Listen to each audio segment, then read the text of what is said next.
The North Australian Aboriginal Justice Agency has raised the alarm over a looming crisis in the Northern Territory's justice system, calling for immediate reforms. In a significant development, Papua New Guinea has officially declared Christianity as the state religion. Meanwhile, an inquest has commenced into the tragic death of Clinton Austin, who died in custody at Loddon Prison. On a positive note, the City of Sydney has pledged to prioritise Aboriginal cultural use for the future of the 107 Redfern Street site. More on that later. Kaya, this is the National Indigenous Times Daily News Bulletin for Monday the 24th of March. This week's annual Central Land Council Ranger Camp at Ross River is bringing together Indigenous rangers from across the southern NT to merge traditional land management with cutting-edge technology. For the first time, female rangers will train in women-only groups, gaining hands-on experience with drones, sensor cameras and digital mapping tools. Central Land Council General Manager Misha Cartwright explained that By Women for Women training is designed to empower female rangers by providing a supportive environment to develop their skills. The camp also includes accredited training in infrared drone sensors, cool season burning, animal tracking and feral animal management. Walprai Ranger Travis Penn from Yindamu said he was excited to expand his knowledge of digital mapping, adding, "It will be good to use this new technology to show the elders the work we're doing on their country." Graduating rangers will also be recognised with conservation and land management certificates from the Bachelor Institute. The North Australian Aboriginal Justice Agency has warned of a looming crisis in the Northern Territory's justice system, calling for urgent reforms.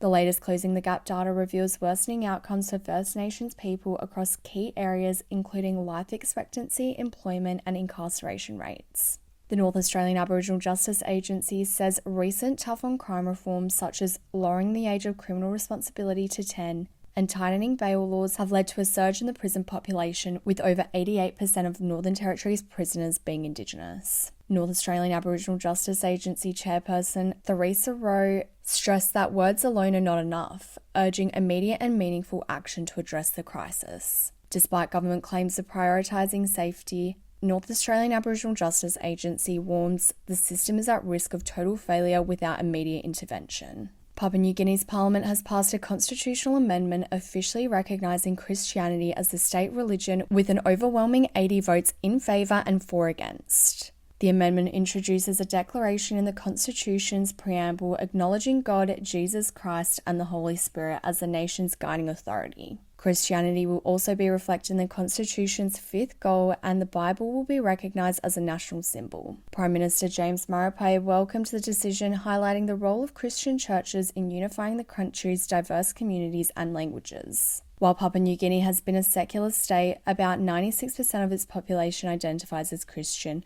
often blending their faith with traditional Indigenous beliefs. The government assures that the amendment does not infringe on religious freedom, as constitutional protections for non-Christian religions remain intact.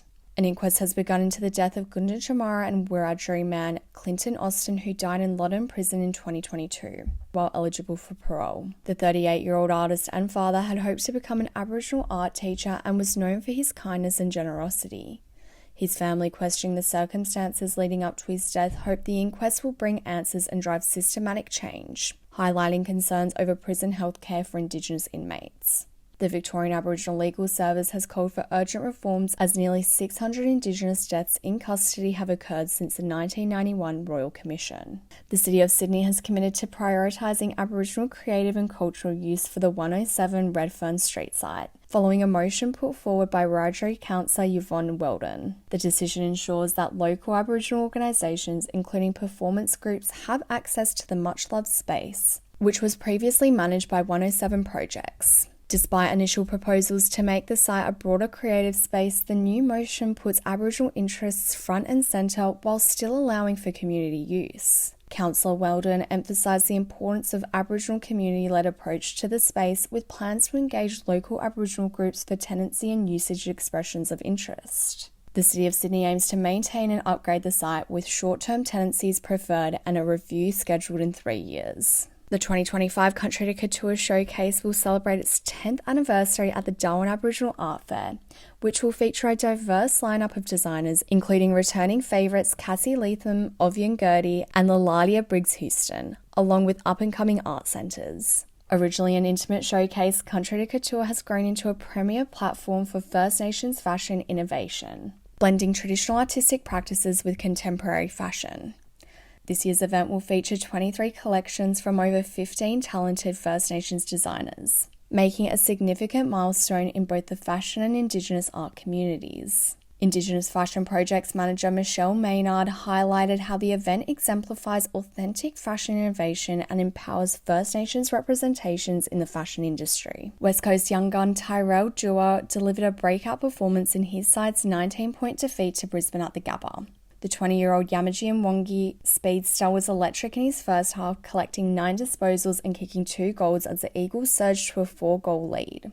Despite Brisbane's comeback to secure a 94-75 victory, Dewar finished with 20 disposals and 591 metres gained, second highest on the ground. Post-match, Dewar expressed growing confidence in his third AFL season and praised his team's response for a tough round 1 loss. That's today's Daily News Roundup from the National Indigenous Times. For more news, head to nit.com.au and sign up for our free newsletter today.